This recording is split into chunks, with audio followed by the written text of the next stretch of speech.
नमस्कार साथियों। आपका यूपीपीसीएस हिंदी माध्यम चैनल में स्वागत है। और एक बार मैं फिर आप लोगों के बीच में पॉलिटी की सीरीज जो हम लोगों की चल रही थी उसको लेकर उपस्थित हूँ। हम लोग पॉलिटी पर काफ़ी डिस्कस कर चुके हैं और एक जो इम्पोर्टेंट टॉपिक्स हैं उस पर हम लोग चर्चा कर रहे थे। लास्ट जो लेक्चर था उस पर हम लोगों ने सवालों को देखा था। जो आपातकाल से संबंधित सवाल थे उनको हम लोगों ने समझने का प्रयास किया। अब एक जो दूसरा इम्पोर्टेंट टॉपिक है वो न्यायपालिका है, जुडिशरी। ये थोड़ा सा बड़ा टॉपिक है, इसको हम दो तीन भागों में समझेंगे, फिर सवालों को भी हल करेंगे। ये बहुत इंपॉर्टेंट है, इससे सवाल पूछे जाएंगे आपसे और आपको निश्चित तौर पर इससे सवाल आप जब भी पेपर देने जाएंगे तो आपको मिलेंगे। वो किसी भी प्रकार का एग्जाम हो, वनडे एग्जाम हो, यूपीपीसीएस का हो, आरओ का हो, एआरओ का हो, डायरेक्ट सवाल न्यायपालिका से आते हैं। और न्यायपालिका एक ऐसा सब्जेक्ट है जो करंट का भी है और हर वक्त ये न्यूज पर रहता है। माननीय सुप्रीम कोर्ट तरह तरह के अपने जो डिसीजन देती रहती है, उस पर हमेशा सवाल बनते हैं। तो हम लोग इसी पर बातचीत करेंगे। हम लोग लास्ट जो लेक्चर डिस्कस किया था उस पर हम लोगों ने सवालों को देखा था। संविधान संशोधन से संबंधित सवालों को हमने देखा था।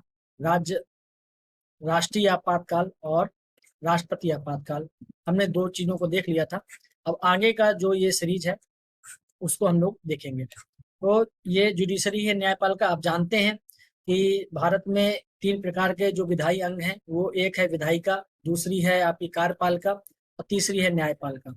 और चौथी है जो आपके ऐसे के सब्जेक्ट के लिए है, इंपॉर्टेंट है, निबंध है, उसको कहते हैं मीडिया। हालांकि अब ये बहुत आउटडेटेड टॉपिक हो गया है कि मीडिया चौथा स्तंभ है, लेकिन फिर भी सवाल कभी भी बन सकता है मीडिया से। और मीडिया में तरह तरह की चीजें हो सकती हैं कि चौथा स्तंभ में मीडिया बना हुआ है, भारत के लोकतंत्र को मजबूत करेगा, या किसी भी प्रकार से घुमाकर आपसे मीडिया से सवाल पूछे जा सकते हैं। मीडिया जो चौथा स्तंभ है वो किस प्रकार से भारतीय लोकतंत्र में सहायक है, इस टाइप से आपसे ऐसे पूछा जा सकता है। इसलिए आपको कुछ डाटा मीडिया के बारे में भी पता होना चाहिए। चलिए देखते हैं क्या क्या हम लोगों के पास पॉइंट्स हैं। पहले हम लोग देखेंगे एजेंडा पॉइंट में न्यायिक प्रणाली भारत की कैसी है, उसकी स्थापना व गठन से संबंधित क्या बातें हैं, जो जज होते हैं उनकी क्या योग्यताएं होनी चाहिए, उनकी क्या पदावधि है, कार्यकाल और उनकी शपथ को देखेंगे। और साथ में जानकारी लेंगे न्यायपालिका की स्वतंत्रता का क्या अर्थ है, जजों को हटाने की क्या प्रक्रिया है, किस प्रकार से संसद में बिल लाए जाते हैं जजों को हटाने के लिए, और उसका किस प्रकार से अनुमोदन होता है। हालांकि आज तक किसी भी जज को हटाया नहीं गया है, ये बात मैं आपको अभी बता देता हूँ। आप बाद में चर्चा भी करेंगे इस पर। उच्चतम न्यायालय का क्षेत्राधिकार क्या है, वो कहाँ तक उसके क्षेत्राधिकार है। कुछ क्षेत्राधिकार उसके न्यायिक हैं, कुछ क्षेत्राधिकार जो उसी के हैं केवल, जैसे दो राज्यों के बीच का विवाद है वो केवल उच्चतम न्यायालय ही सुनेगी, या राष्ट्रपति उपराष्ट्रपति के चुनाव से संबंधित कोई विवाद है तो वो भी केवल उच्चतम न्यायालय ही सुनेगी। और अगर राज्य और केंद्र के बीच में किसी भी प्रकार का विवाद है तो वो उच्चतम न्यायालय का प्राथमिक क्षेत्राधिकार है। इसके अलावा क्षेत्र अभिलेख क्षेत्राधिकार है, मतलब वो जो उसने निर्णय दिए हैं अगर उसको निर्णय को नहीं माना जा रहा है तो उच्चतम न्यायालय बकायदा एक नोटिस जारी कर सकता है, सजा दे सकता है कि हमारे दिए गए जो निर्णय का है उसका अनुपालन क्यों नहीं किया जा रहा है। इसके बाद न्यायिक समीक्षा को समझेंगे, बड़ा इंपॉर्टेंट है। न्यायिक समीक्षा मेंस के लिए भी बहुत इंपॉर्टेंट है और न्यायिक प्रक्रिया, ये दोनों टॉपिक मेंस के लिए बहुत इंपॉर्टेंट है। हालांकि इसको थोड़ा सा आप अगर समझ लेंगे तो प्री में केवल कथन और कारण में आ सकता है इस प्रकार के सवाल। ये ज्यादातर मेन से संबंधित है, ठीक है। इसके ऊपर ज्यादातर प्री से संबंधित है। इसमें बहुत सारी चीजें हैं, हम थोड़ा सा इसमें डीप में जाएंगे क्योंकि इसमें बहुत सवाल बनते हैं। इसको दो तीन पार्ट में हम लोग कवर करेंगे। तो पहला पार्ट हम देखते हैं कि आज क्या हमें डिस्कस करना है। पहले देखेंगे न्यायपालिका। भारत में 24 उच्च न्यायालय हैं, एक उच्चतम न्यायालय है, ये आपको पता होना चाहिए, ये डाटा है। न्यायिक प्रणाली, स्थापना, गठन, योग्यता, जिस पे अभी हमने बात की थी कि इस पर हम डिस्कस करेंगे। भारत की न्यायिक प्रणाली कैसी है। वैसे तो मैंने आपको बताया था कि भारत में संघीय प्रणाली है ना। संघीय प्रणाली मतलब राज्य और केंद्र की व्यवस्था है, लेकिन राज्य जो आपके न्यायालय है, न्यायालय में भी केंद्र का एक संघात्मक न्याय प्रणाली है। केंद्र में भी एक न्यायालय है जिसको हम माननीय सुप्रीम कोर्ट बोलते हैं, जो मतलब सारे हाई कोर्ट के ऊपर एक अपीली अथॉरिटी है। या अपीली अथॉरिटी का मतलब होता है जहां पर किसी लोअर कोर्ट का अगर कोई आदेश है तो उसको वहां पर अपील में कानूनी नाम है अपील। अपील मतलब उस न्याय के विरुद्ध हम ऊपर अपील कर सकते हैं कि हमारे इस पक्ष को नहीं सुना गया, या जो छोटा आपका जो अधीनस्थ न्यायालय है उसने फलाबाद पर इस प्रकार का निर्णय दिया है जिससे हम संतुष्ट नहीं है, तो हम अपील पर आए हैं आपके पास। इस प्रकार की चीजें होती हैं। तो एक सुप्रीम कोर्ट है और इसके अलावा कई आपके हाई कोर्ट है राज्यों में, जिसमें संघ और राज्य के न्यायालय अलग अलग हैं। भारत में संघीय प्रणाली होने के बावजूद एकीकृत न्यायिक व्यवस्था है, मतलब जो न्याय व्यवस्था है वो एकीकृत है। यहाँ पर संघात्मक न्याय व्यवस्था नहीं, मतलब न्याय जो चलेगा सुप्रीम कोर्ट से हाई कोर्ट, हाई कोर्ट से डिस्ट्रिक्ट कोर्ट, डिस्ट्रिक्ट कोर्ट से जो और लोअर कोर्ट्स होते हैं उन सब में चलेगा। इस प्रकार की जो व्यवस्था है ये, लेकिन ये पूरी न्यायिक व्यवस्था सिंगल है, ये सिंगल कैडर से चलती है। ये हाई कोर्ट के अपने अलग रूल नहीं होंगे, डिस्ट्रिक्ट कोर्ट के अपने अलग रूल नहीं होंगे, सारे रूल एक ही रूल से पूरी जो कोर्टें हैं वो डिसाइड होकर चलती है। ठीक है, तो इस प्रकार से हमने चीजों को समझा। एकीकृत न्यायिक व्यवस्था से आशय क्या है, कभी कथन कारण में मान लीजिए आपसे पूछ ले, क्योंकि पूछ भी सकता है, जैसे कथन का डाल ले कि भारत में एकीकृत न्यायिक व्यवस्था है, ये कथन हो गया। ठीक है, मान लीजिए ये कथन है, कथन हो गया भारत में एकीकृत न्यायिक व्यवस्था है, और कारण डाल दे उसमें ये 3 अलग अलग स्तर पर अदालतें हैं लेकिन वो आपस में जुड़ी हुई हैं, ये आपका कारण डाल दे। तो आपको पता होना चाहिए कथन भी सही है और इसका कारण जो है वो कथन की व्यापक बात भी सही मानता है, तो ये दोनों कथन कारण सही ऑप्शन हो जाएंगे। और कारण कथन का उचित रिजल्ट देता है, जो उस टाइप का जो कथन होता है आपका ना, वाक्य ए या बी होता है, आई थिंक ए ऑप्शन होता है या बी ऑप्शन होता है जनरली ना, तो वो उसमें से कोई एक टिक हो जाएगा। उसके बाद देखते हैं केंद्र के कानून व राज्य के कानून अलग अलग होते हैं। आप जानते हैं केंद्र के अपने कानून है, राज्य के अपने कानून है, राज्य सूची है, केंद्र सूची है, लेकिन यहाँ पर सुप्रीम कोर्ट की कोई सूची नहीं है, हाई कोर्ट की कोई सूची नहीं है, डिस्ट्रिक्ट कोर्ट की कोई सूची नहीं है, ये अलग अलग नहीं, ये एक ही प्रकार की न्यायिक व्यवस्था में चलते हैं। लेकिन कानून के लागू होने की न्यायिक प्रणाली एक है, लेकिन जो न्यायिक प्रणाली है वो एक ही है।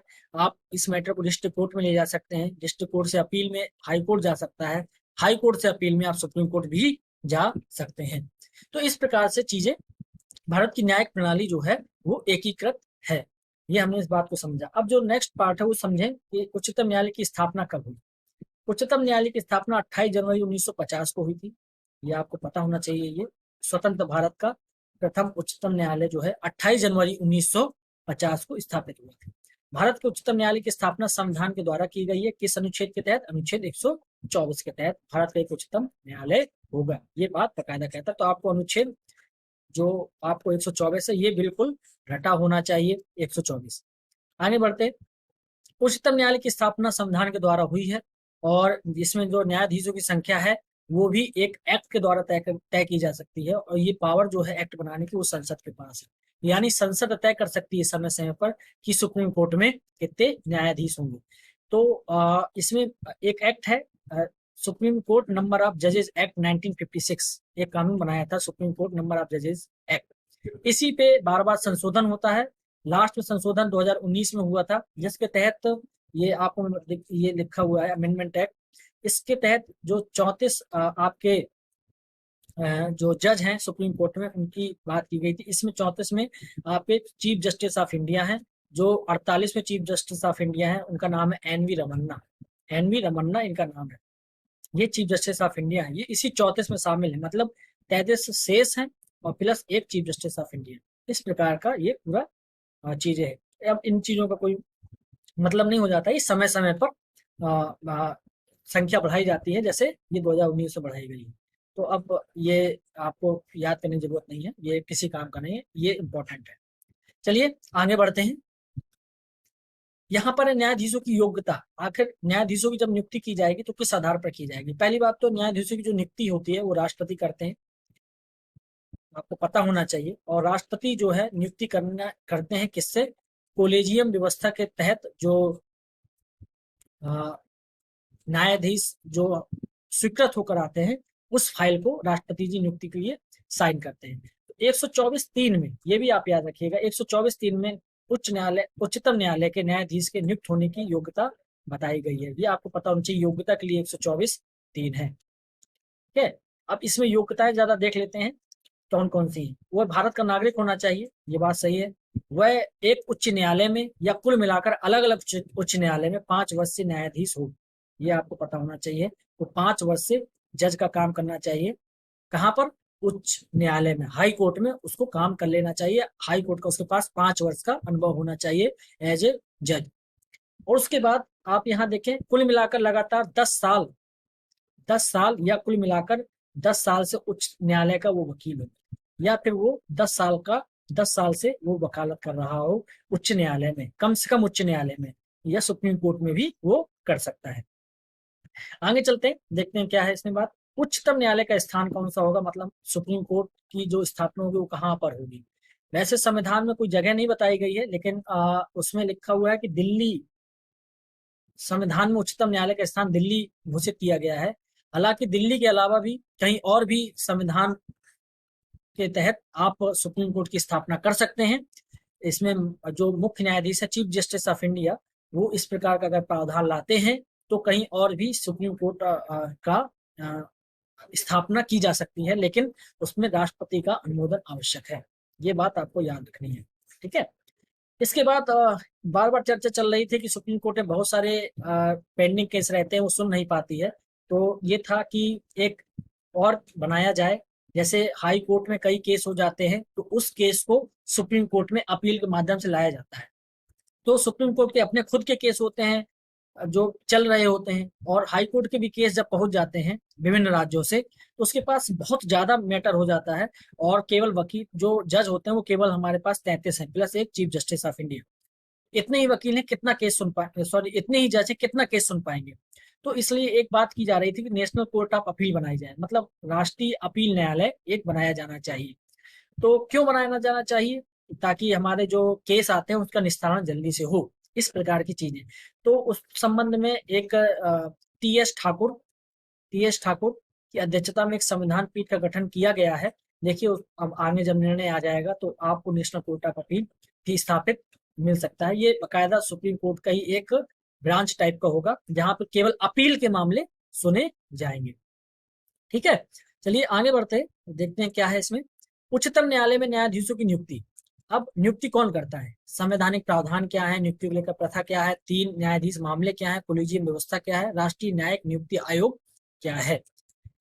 देखिए, जो नियुक्ति होती है वो 124(2) के तहत होती है, योग्यता 124(3) के तहत बताई गई है। ये आपको पूरे पता होना चाहिए, 124(2), 124(3। न्यायाधीशों की नियुक्ति का प्रावधान क्या है, इस प्रावधान में 3 बातें महत्वपूर्ण है। पहली बात, जो नियुक्ति है वो राष्ट्रपति करेंगे। दूसरी, नियुक्ति परामर्श के अनुसार होगी, और इस परामर्श पर विवाद चलता है, इसी विवाद को हम 3 न्यायाधीश मामले कहा जाता है। एक 1981 के न्यायाधीश मामला है, एक 1993 का, और तीसरा जो 1998 का। फिर 98 के बाद कोलिजियम व्यवस्था पूरी तरीके से स्थापित हो जाती है। तो इस प्रकार से चीजें चल रही हैं। मुख्य न्यायमूर्ति ने विभिन्न न्यायमूर्ति की नियुक्ति के मामले में सीजीआई से सदैव परामर्श किया जाएगा, इस प्रकार की बात की है। और ये सदैव परामर्श की जो बात है वो कोलिजियम व्यवस्था की ही बात है। अभी हम समझेंगे इसको क्या है कोलिजियम व्यवस्था। एक 99 संविधान संशोधन आया था, मैंने आपको बताया था, एनजेएसी की बात करता है, नेशनल जुडिशियल कमीशन की बात करता है, राष्ट्रीय नियुक्ति आयोग की बात करता है। ये 124A बनाने की बात करता है। ये कहता है कि राष्ट्रीय नियुक्ति आयोग एक बनाया जाए जो परामर्श देगा राष्ट्रपति को, और राष्ट्रपति 124(2) के तहत जजों की नियुक्ति करेंगे सुप्रीम कोर्ट में। और संसद की जो शक्ति है वो इसमें थोड़ा सा इन्वॉल्व हो जाएगी। लेकिन आप जानते हैं न्यायपालिका स्वतंत्र है, अगर उसमें संसद की हस्तक्षेप हो जाता है तो न्यायपालिका पर प्रभाव पड़ सकता है। तो संसद की शक्ति भी इसमें जोड़ी जा रही थी किसी न किसी तरीके से। तो इसको असंवैधानिक घोषित कर दिया गया माननीय सुप्रीम कोर्ट द्वारा, ठीक है। तो अब 99 संविधान संशोधन जो है वो अब लागू नहीं है, ये इसको समाप्त कर दिया गया है। नियुक्ति की प्रथा क्या थी, इसमें नियुक्ति की प्रथा ये थी कि चीफ जस्टिस ऑफ इंडिया जो है वो सबसे जो सीनियर मोस्ट जो न्यायाधीश होगा सुप्रीम कोर्ट का, उसको बनाया जाएगा। लेकिन कई बार हटाए गए हैं, और कई बार जो वरिष्ठ न्यायाधीश होते हैं उनको छोड़कर कोई जूनियर न्यायाधीश को भी बना दिया जाता है। तो ऐसा कोई सेट रूल नहीं है। हालांकि अगर कथन आपके पास ये आए कि समानता रूल ये है कि न्यायपालिका में जो सबसे सीनियर जज होता है उसको चीफ जस्टिस बनाया जाता है, तो ये कथन सत्य माना जाएगा। लेकिन सदैव ऐसा होता है या हमेशा से आज तक ऐसा ही होता आया है, तो ये वाक्य गलत हो जाएगा। तो आपको ये बात पता होनी चाहिए। आगे चलते हैं, देखते हैं 3 जज केस क्या है जिससे कोलिजियम व्यवस्था बना है। तो पहला न्यायाधीश का वाद है 1981 का। इसमें बोला गया था जो परामर्श शब्द है उससे कहा गया है। इसमें बोला गया है कि जो परामर्श का मतलब है विचारों का आदान प्रदान आधारित होना चाहिए। हालांकि परामर्श का अर्थ सहमति नहीं है, यानी राष्ट्रपति जो फाइल भेजेंगे यहाँ से सुप्रीम कोर्ट से, उस पर सहमति अपनी दे, ऐसा आवश्यक नहीं है। पहला न्यायाधीश मामला ये था 1981 का, लेकिन जस्ट उसके बाद पलट जाता है सुप्रीम कोर्ट, द्वितीय न्यायाधीश मामले में कहता है कि मुख्य न्यायाधीश की बात ना मानी जाए तो इसका कारण बताया जाना चाहिए। अगर जो फाइल भेजी जा रही है, मुख्य न्यायाधीश ने भेजी है कि हमारे यहाँ इन जजों की नियुक्ति की जाए, अगर उसमें से किसी जज की नियुक्ति नहीं हो रही है तो बाकायदा उसका लिखित कारण मुख्य न्यायाधीश को बताया जाना चाहिए। हालांकि ये भी बहुत दिनों तक नहीं चल पाया। फिर तृतीय न्यायाधीश मामला आया 1998 में। इसमें बोला गया कि जो परामर्श की बात है, परामर्श केवल चीफ जस्टिस ऑफ इंडिया का नहीं होगा, बल्कि चीफ जस्टिस ऑफ इंडिया के साथ 4 और सीनियर मोस्ट जज होंगे। वो मिलकर 5 लोग मिलकर एक बाकायदा कमेटी बनाएंगे जिसको कोलिजियम व्यवस्था बोलते हैं, और वो कोलिजियम व्यवस्था से जो सुप्रीम कोर्ट के जज हैं उनकी नियुक्ति को परामर्श दिया जाएगा, और उसकी नियुक्ति जो है 124(2) के तहत राष्ट्रपति महोदय द्वारा किया जाएगा। तो ये कोलिजियम व्यवस्था जो है वो थर्ड न्यायाधीश मामले के बाद आया। तो कोलिजियम व्यवस्था कब से स्थापित हुई? 1998 से, ये आपको पता होना चाहिए, ये बहुत इंपॉर्टेंट है, ये आपको पता होना चाहिए। चलिए थोड़ा सा और देख लेते हैं। कोलिजियम व्यवस्था को देखना हो तो आप समझ लीजिए, मैंने यही बात बताई कि इसमें इसके तहत न्यायाधीशों की जो नियुक्ति है, स्थानांतरण है, इसमें नियुक्ति स्थानांतरण सब है, सम्मिलित है। निर्णय भारत के मुख्य न्यायाधीश मतलब chief justice of India plus 4 सबसे वरिष्ठ न्यायाधीशों का समूह, मतलब 4 जज और जो सीनियर मोस्ट होंगे, 5 लोग मिलकर एक बकायदा कोलिजियम उनका होगा, और वो जो अन्य हाई कोर्ट में जो जजों की नियुक्ति होती है, सुप्रीम कोर्ट में जजों की नियुक्ति होती है, उन पर अपना मोहर लगाएंगे और परामर्श देंगे राष्ट्रपति को। ठीक है, चलिए आगे चलते हैं।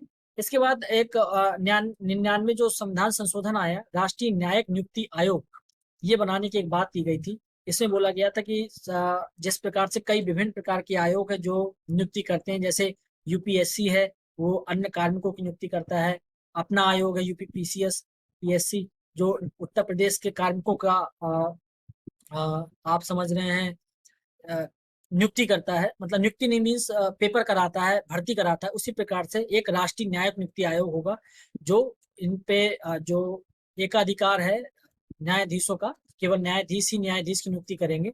इस प्रकार की जो एक बात बार बार उठती है उस पर कुछ मामला कम करके इसमें एक आयोग बनाया जाए। आयोग में उच्चतम न्यायालय के मुख्य न्यायाधीश होंगे जो अध्यक्ष होंगे, 2 वरिष्ठ न्यायाधीश होंगे और केंद्रीय कानूनी मंत्री होंगे, 2 अन्य प्रख्यात व्यक्ति होंगे जो कानून की जानकारी रखते होंगे, 2 अन्य प्रख्यात व्यक्तियों का मनोनयन किया जाएगा, चयन किया जाएगा, और प्रधानमंत्री चीफ जस्टिस ऑफ इंडिया और लोकसभा में विपक्ष के नेता के एक समिति द्वारा इसका गठन होगा। करीब 8-10 लोग ये जो होते हैं, पूरे 2, 2, 4, 5, 2, 7, 1, 8, 9, 10 और 11 लोगों की एक पूरी प्रकार की कमेटी है। लेकिन इसको बाकायदा असंवैधानिक घोषित कर दिया माननीय सुप्रीम कोर्ट ने। 5 लोगों की बेंच बैठी थी, 5 लोगों में 4-1 के माध्यम से इस निर्णय को समाप्त कर दिया गया। तो अब ये 99 जो संविधान संशोधन है उसको असंवैधानिक घोषित कर दिया गया है। अब कोलिजियम व्यवस्था ही अभी वर्तमान में लागू है जो 1998 में थी। तो हमने यहाँ पर नियुक्ति आयोग तक समझा। हम इसको धीरे धीरे ही आगे पार्ट में ले जाएंगे क्योंकि इससे बहुत इंपॉर्टेंट सवाल बनते हैं ना, तो हम थोड़ा सा डीप में इसको पढ़ रहे हैं ताकि कोई भी चीज छूटे नहीं, क्योंकि इससे सवाल हमेशा आएंगे, आपको जरूर इससे सवाल मिलेंगे। तो ये आज हमारे पास इतना ही है, हम इतनी ही बात करते हैं। अब इसके बाद हमारे पास जो अन्य टॉपिक है वो जरा देख लेते हैं क्या क्या है। हम लोगों ने इधर तक बात कर ली है आपकी पद अवधि और योग्यता तक और नियुक्ति तक हम लोगों ने एक तरीके से बात कर ली। आगे वाले लेक्चर में हम पदावधि बात करेंगे, कार्यकाल शपथ बात करेंगे, स्वतंत्रता की बात करेंगे, जजों को हटाने की प्रक्रिया वगैरह समझेंगे।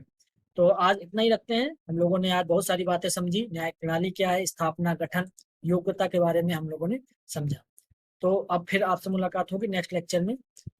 अगर आपको कोई भी क्वेरी आ रही है तो आप टेलीग्राम चैनल डिस्क्रिप्शन बॉक्स में दिया रहता है, उस पर आप अपनी बात पूछ सकते हैं।